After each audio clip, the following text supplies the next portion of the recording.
ఇప్పుడు మీకు ఇష్టమైన జెమినీ టీవీ సీరియల్స్ ని టీవీలో టెలికాస్ట్ అయిన వెంటనే సన్ నెక్స్ట్ లో మాత్రమే చూడండి. ఇందులో 2 కోట్ల రూపాయల చెక్ ఉంది. దీన్ని ఉపయోగించుకొని మంచి బిజినెస్ స్టార్ట్ చేసుకోవచ్చన్నా. తర్వాత ఇంకేమైనా అవసరమైతే మళ్ళీ ఇస్తాను, తీసుకోన్నా. వద్దు చెల్లెమ్మ, అమ్మ చెబుతూ ఉంది. మా నాన్నతో నేనెప్పుడైతే రానని చెప్పానో అప్పుడే ఆస్తికి మనకి సంబంధం లేదని. అది అడిగే హక్కు కూడా నాకు లేదు. అమ్మకి నాన్నకి భార్యాభర్తల బంధం తెగిపోయినప్పుడు ఆస్తికి నేను వారసుణ్ణి కాదు. ఆస్తి అడిగే హక్కు కూడా నాకు లేదు, అర్హత కూడా లేదు.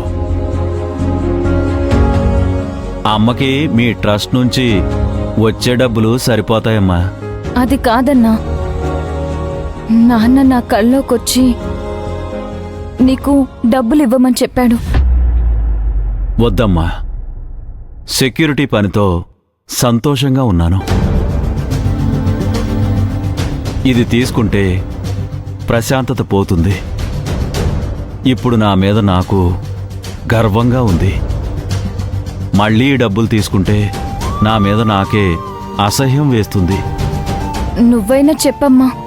వాడు చెప్పిందే కరెక్ట్ అమ్మా. డబ్బు చూసి ఆశపడతాడేమో అనుకున్నాను, కానీ వాడు వద్దన్నాకే వాడు నిజంగా మారాడని నాకు అర్థమైంది. ఇంత డబ్బు చూసిన ఎవరికైనా మనసు చెలిస్తుంది, ఆత్మాభిమానాన్ని కూడా మర్చిపోతారు. కానీ సింహాద్రి వద్దన్నాడు. నాకు చాలా గర్వంగా ఉందమ్మా. సర్లే, ఈ 2 కోట్లు తీసుకోకపోయినా పర్వాలేదు. బయట నీ కోసం ఎవరో పోలీసులొచ్చారు. వాళ్ళకి కొన్ని డబ్బులు ఇవ్వాల్సిందని తెలిసింది. కనీసం అదైనా నన్ను తీర్చని అన్నా. వద్దమ్మా, అది నేను చేసిన తప్పు. వాళ్లతో నేను మాట్లాడి టైం తీసుకుంటాను. మహా అయితే 2 తిట్టి వెళ్తారు, అంతే. టైంకి ఇవ్వకపోతే జైలుకి వెళ్తాను. అది కాదన్నా. ఆఖరిసారిగా శిక్షను అనుభవించి మిగిలిన కొంచెం పాపం కడిగేసుకుంటాను. మళ్ళీ మంచివాడిగా నా పని నేను చేసుకుంటానమ్మా. అమ్మా, నువ్వు కంగారు పడకు. నేను వీడికి తెలియకుండా దాచిన కొంత డబ్బుంది, అదిచ్చి సాయం చేస్తాను. ఏం వద్దమ్మా, నేను మేనేజ్ చేస్తాను. నేను కష్టపడి పని చేస్తాను. నాకు కూడా మంచిగా బ్రతికే అవకాశం ఇవ్వండి. సరే అన్నా, నువ్వెప్పుడైనా బిజినెస్ చేయాలనుకుంటే నాకు కాల్ చేయి. అన్ని ఏర్పాట్లు నేను చేస్తాను. సరేమ్మా, నేను వెళ్ళొస్తాను. అదేంటమ్మా, వచ్చి 2-3 రోజులు ఉండకుండా వెళ్తానంటున్నావు? లేదమ్మా, మళ్ళీ వస్తానుగా. ఇప్పుడు భువనేశ్వర్లో కొంచెం పనుంది, అది చేసుకొని హైదరాబాద్కి వెళ్తాను. ఈసారి వచ్చినప్పుడు ఉంటాను. సరే తల్లి, జాగ్రత్త. వెళ్ళొస్తాను. బాయ్.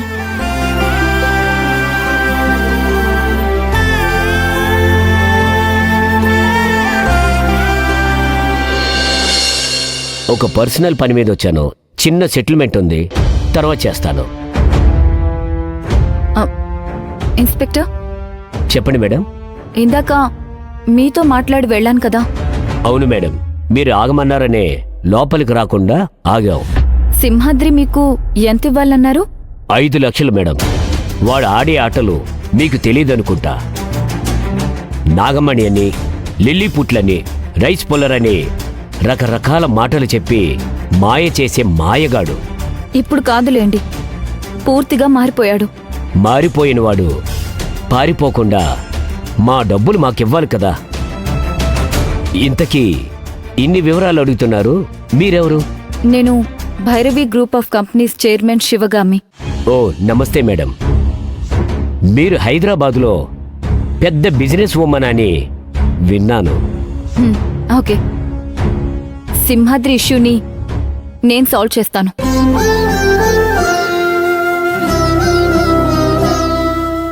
మీరు సాల్వ్ చేస్తానంటే నాకు ఓకే మేడం. కానీ మీరెందుకు ఆ డబ్బులు ఇవ్వడం? అతనికి మీకు ఏంటి సంబంధం? తను నాకు బాగా కావలసిన వ్యక్తి, రక్త సంబంధీకులం. ఓహో, ఎవరికి డబ్బులు పంపించాలో చెప్పండి. మీకు ఒక అకౌంట్ నెంబర్ షేర్ చేస్తాను. ఆ అకౌంట్కి పంపిస్తే సరిపోతుంది. సరే, నేను మా మేనేజర్ రామ్ కుమార్ గారికి వివరాలు పంపిస్తాను. ఆయన మీ అమౌంట్ పంపిస్తారు. Thank you madam. లేట్ అయితే చెప్పండి, నేను చూసుకుంటాను. ఆ డబ్బులు నేనిచ్చానని ఎట్టి పరిస్థితుల్లోనూ సింహాద్రికి తెలియనివ్వకూడదు. ఓ మీరు ఆ కేస్ గురించి పట్టించుకోనట్టుగా ఉండండి చాలు. అలాగే మేడం. అతను మారి పని చేసుకుంటానంటే మాకు ఒక క్రిమినల్ తగ్గినట్టే కదా మేడం. తన వల్ల వేరే ప్రాబ్లమ్స్, అతని మీద వేరే కేసులు ఏమైనా ఉన్నాయా? అంత పెద్దగా ఏం లేవు మేడం. చిన్న చిన్న గొడవలు, కొట్లాట కేసులు ఉన్నాయి. అవన్నీ మేం చూసుకుంటాం, పర్వాలేదు. తన వల్ల ఏదైనా సమస్య వస్తే నాకు చెప్పండి. పాపం చిన్న వయసులోనే అతని తండ్రి అతన్ని, అతని తల్లిని వదిలిపెట్టి వెళ్ళాడంట. అప్పట్నుంచి తల్లి గారాబంగా పెంచింది. అందుకే ఇలా తయారయ్యాడు. సింహాద్రి విషయంలో ఎలాంటి లీగల్ ప్రాబ్లమ్స్ ఉన్నా నాకు చెప్పండి, నేను చూసుకుంటాను. ఆ, అలాగే మర్చిపోకండి, ఈ ఇష్యూని నేను సాల్వ్ చేశానని సింహాద్రికి తెలియనివ్వకండి. మా రామ్ కుమార్ గారి నంబర్ చెప్తాను, ఫీడ్ చేసుకోండి. సరే, చెప్పండి మేడం.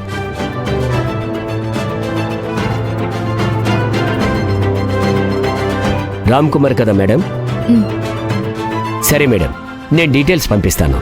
మీకొకవేళ రాకపోతే నాకు ఇన్ఫార్మ్ చేయండి. Okay madam. Thank you inspector, నేను వెళ్ళొస్తాను.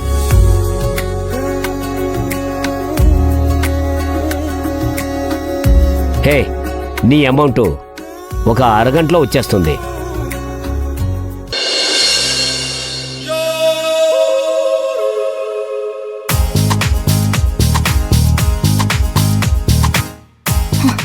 ఏంటి మామా, ఇక్కడికొస్తే మంచి మంచి అబ్బాయిలు ఉంటారని చెప్పి తీసుకొచ్చావు. ఇక్కడెవ్వరూ లేరు. అదిగో వాణ్ణి చూడు.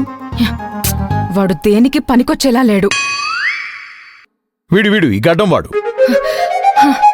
వాడికి పర్సనాలిటీయే లేదు.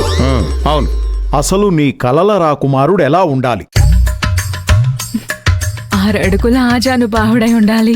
నీ హైట్కి మ్యాచ్ అవ్వడుగా. మామా, చెప్పు. సుకుమారుడై ఉండాలి. ఆయన్నెందుకమ్మా లాగుతావు? అతనికి ఆల్రెడీ పెళ్ళైపోయింది. నేను చెప్పేది డైరెక్టర్ సుకుమార్ గురించి కాదు. ఆ సుకుమారుడు. ఓ సుకుమారుడా? ఆ తర్వాత కండలు తిరుగుండాలి. కానీ మనసు వెన్నపూసలా ఉండాలి. లేకపోతే నీతో కష్టం. మామా, నువ్వు ఇలా కించపరిస్తే నేనేం మాట్లాడను. చెప్పమ్మా చెప్పు. చీటికి మాటికి అలక్కు. బాగా చదువుకోవాలి, కానీ అతి తెలివి ఉండకూడదు. ఇంకా మంచి ధనవంతుడై ఉండాలి. బాగా బాగా సంపాదించాలి. ఓహో, నెలకు 5-6 లక్షలన్నా నాకు పాకెట్ మనీగా ఇవ్వాలి. నీ భర్తలో ఇన్ని లక్షణాలు ఉండాలంటే నువ్వు కనీసం 6-7 మందిని పెళ్లి చేసుకోవాలి. చూస్తూ ఉండు, నాకు కావాల్సిన లక్షణాలున్న అబ్బాయి దొరుకుతాడు.